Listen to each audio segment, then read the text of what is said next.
I have a teething toddler. So, to quote Sinead O'Connor in part, it has been 7 hours and 15 days since I got any sleep. Good day to play with some power tools.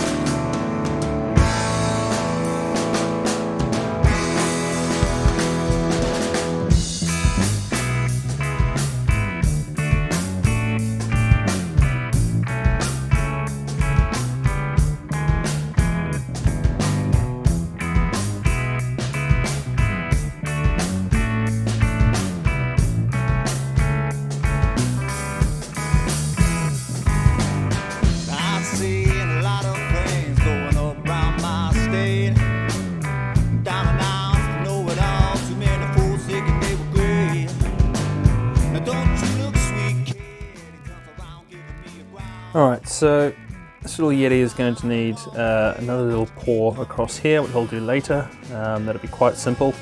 That side's already gummed up a bit, so it just needs a tiny little bit of epoxy there. Same with a little crack through there. And then this will be ready to, well, we can start measuring, placing the neck, drilling out the pickup cavities, the neck holes, the control cavities, and yeah, then we start on the finishing process. So let's take it outside and let's cut off all this crap. I got married at 21, spent days drinking from a can. Don't do that, don't do that, don't do that.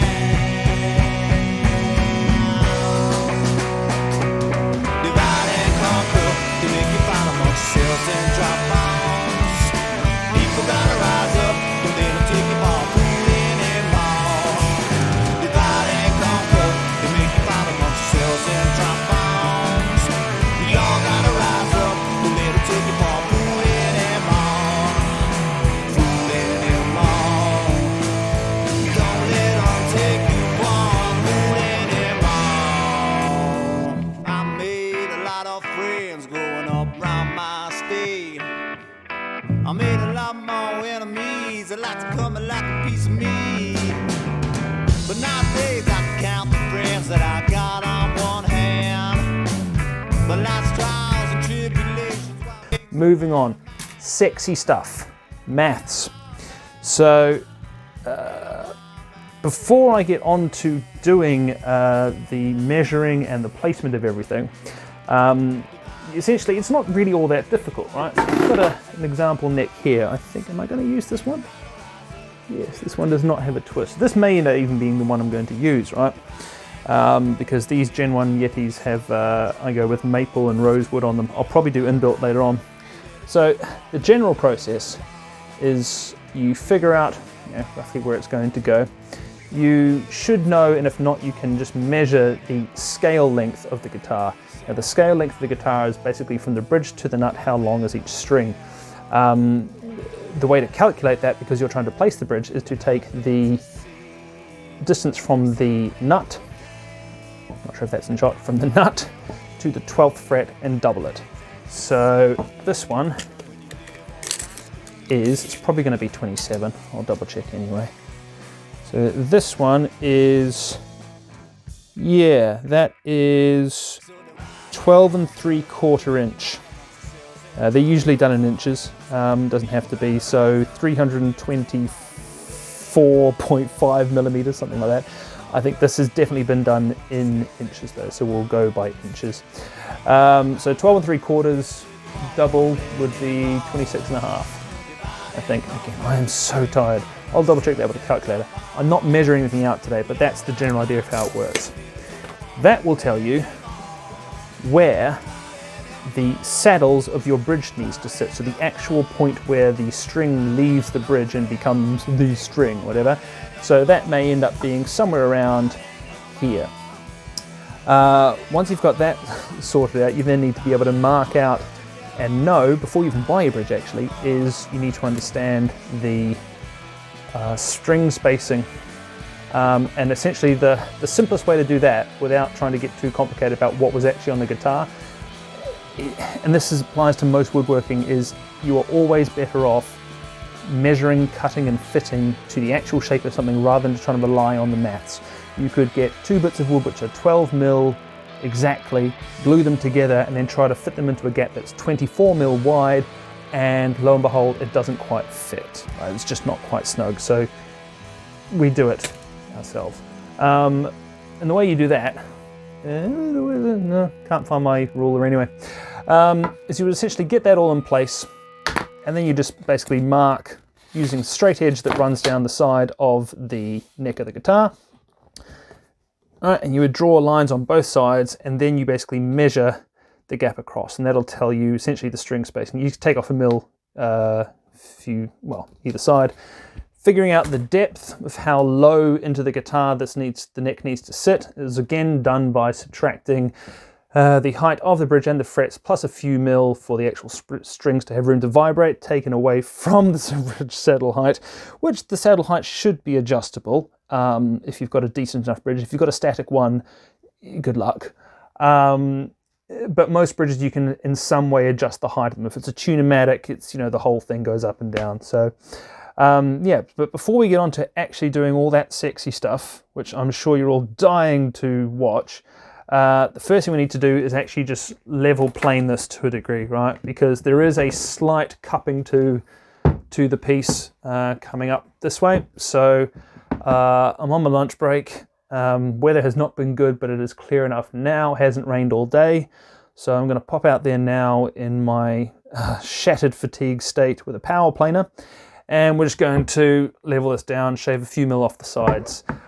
This will end up being a little bit thinner than the base model. That doesn't terribly concern me. It won't be as small as, say, an Ibanez S series. It won't be that thin because those are only about 28 mil. This is probably going to end up being about 38, 39 mil thick through the center.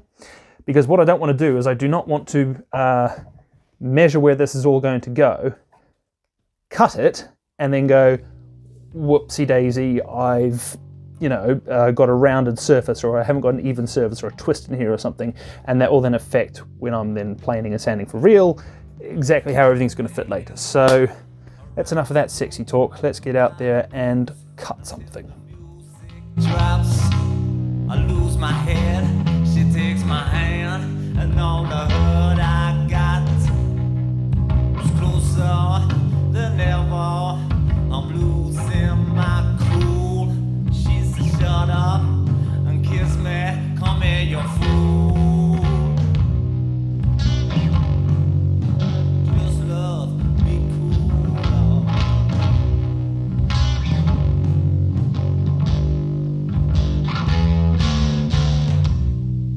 See, everybody's got something that they thought was real, but is it real?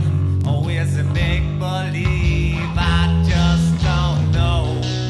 The fever is rising like a 50-foot flame. I don't need reminding that I'm a real. Oh yeah, it's not cool. Oh yeah, it's not cool. Oh yeah.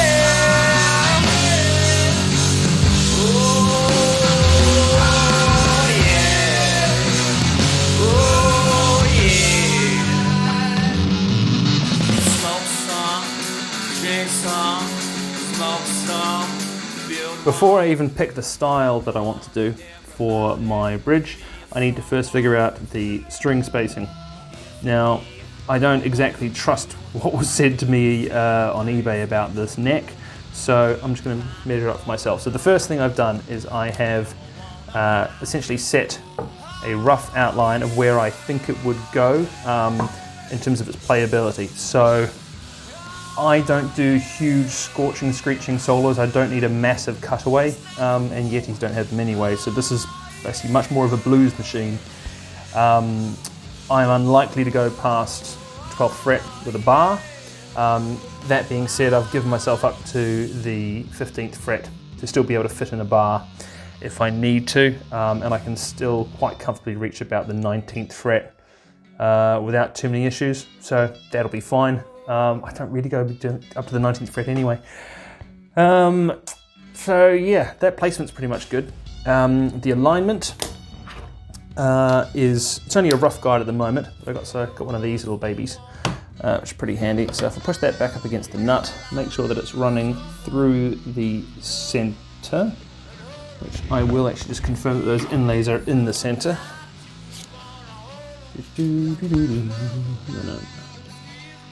No, that's 47, we'll call that 48.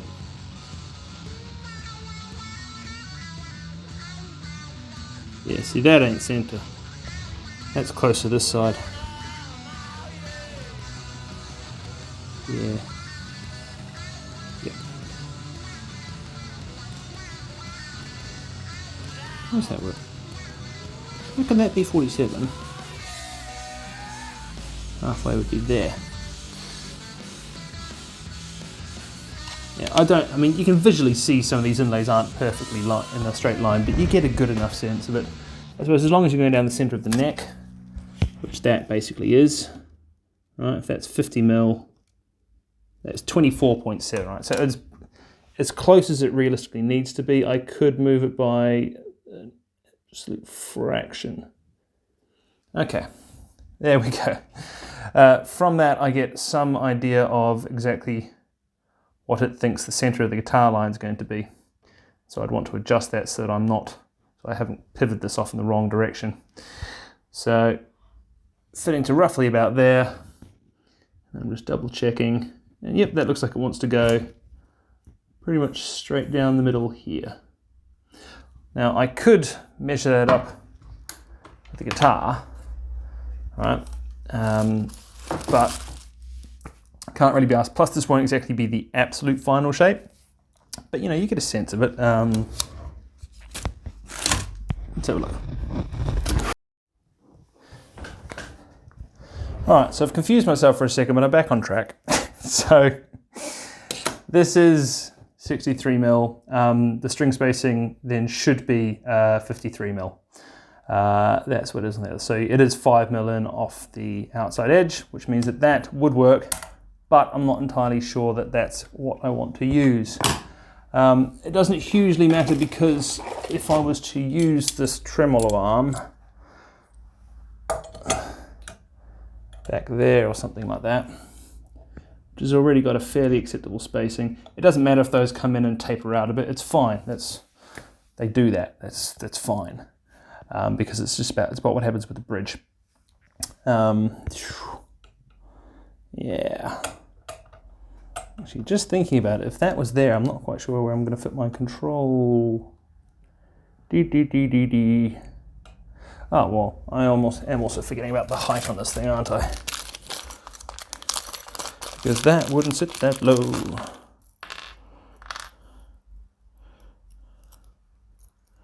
Oh God, not again. Screws keep getting caught in the spring for the tremolo arm. Need to put them in a separate container.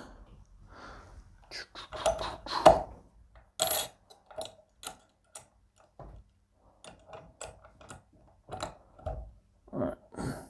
And that would be held down under pressure. I mean, not that much. I got that upside down or something. Probably.